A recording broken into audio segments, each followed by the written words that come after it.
নমস্কাৰ মোৰ শ্ৰদ্ধাৰ শিক্ষাগুৰুসকল আৰু লগতে আমাৰ দাদা বাইদেউ আৰু মোৰ মৰমৰ বাইদেউসকল আৰু মোৰ বন্ধু বান্ধৱীসকল। আজি 5 ছেপ্টেম্বৰ, আজিৰ দিনটো আমাৰ মহান দাৰ্শনিক সৰ্বপল্লী ৰাধাকৃষ্ণনৰ জন্মদিনটো আমি সকলোৱে চেলিব্ৰেশ্যন কৰি আছোঁ। সকলো কথা কোৱাৰ আগতে মই আমাৰ শিক্ষাগুৰুসকলক শিক্ষক দিৱসৰ হাৰ্দিক শুভেচ্ছা জ্ঞাপন কৰিছোঁ, লগতে মৰম যাচিছোঁ, শ্ৰদ্ধা যাচিছোঁ। আজি 5 ছেপ্টেম্বৰ সৰ্বপল্লী ৰাধাকৃষ্ণনৰ জন্মদিন। আজিৰ এই জন্মদিনটোতে আমি সকলোৱে শিক্ষক দিৱস হিচাপে পালন কৰি আহি আছোঁ। তেখেতৰ জন্ম হৈছিল 1888 চনৰ 5 ছেপ্টেম্বৰ তাৰিখে তামিলনাডুৰ চেন্নাইত, আৰু তেখেতৰ পিতৃৰ নাম আছিল সৰ্বপল্লী বীৰাস্বামী আৰু তেখেতৰ মাতৃৰ নাম আছিল সীতামা। আৰু তেখেত এজন মহান দাৰ্শনিক তথা শিক্ষক আছিল। তেখেত আমাৰ ভাৰতৰ দ্বিতীয়গৰাকী ৰাষ্ট্ৰপতি আৰু প্ৰথম উপৰাষ্ট্ৰপতি আছিল, আৰু তেখেতে আমাৰ দেশৰ কাৰণে বহুতো কথা এৰি থৈ গৈছে। তাৰে ভিতৰত হৈছে যে শিক্ষা অবিহনে আমাৰ এটা সুস্থ সমাজ গঢ়াটো অসম্ভৱ। শিক্ষক হৈছে আমাৰ দেশৰ, আমাৰ সমাজৰ মেৰুদণ্ড। তেওঁ বহুতো কথা থৈ গৈছে।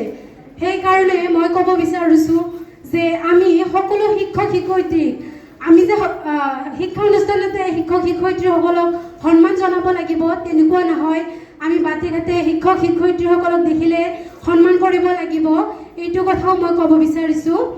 আৰু তেখেত যে মহান ব্যক্তি আছিল সেইটোৰ উদাহৰণ মই দিব বিচাৰিছোঁ, কাৰণ তেওঁ আমাৰ দেশৰ দ্বিতীয় ৰাষ্ট্ৰপতিৰ সিংহাসনত থাকিও তেওঁ নিজৰ শিক্ষক পৰিচয়ত বেছি গুৰুত্ব দিছিল, সন্মান অনুভৱ কৰিছিল।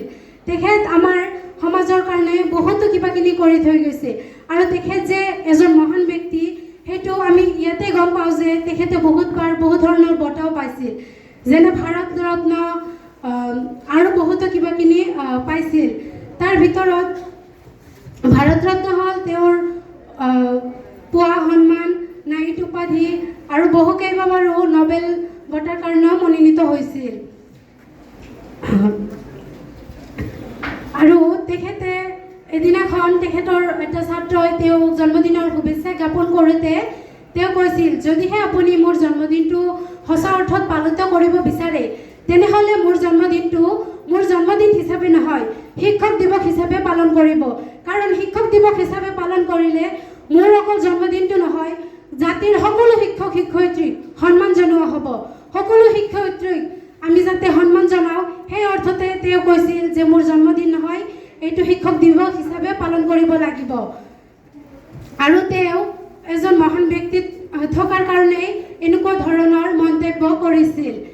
শেষত মই আকৌ এবাৰ আমাৰ শিক্ষাগুৰুসকলক সন্মান জনাইছোঁ, আৰু এটা কথা ক'ব বিচাৰিছোঁ যে তেওঁৰ দিয়া জীৱনৰ দিশা পৰামৰ্শই আমাৰ বাবে চিৰদিন দিশাপদৰ্শক হৈ থাকিব। শেষত আমি আমাৰ সকলো শিক্ষাগুৰুসকলক তেওঁক স্মৰণ কৰি, ডক্টৰ সৰ্বপল্লী ৰাধাকৃষ্ণনক স্মৰণ কৰি আমি আমাৰ সকলো শিক্ষক শিক্ষয়িত্ৰীক আকৌ এবাৰ শ্ৰদ্ধা আৰু সন্মান কৰিব বিচাৰিছোঁ। ধন্যবাদ।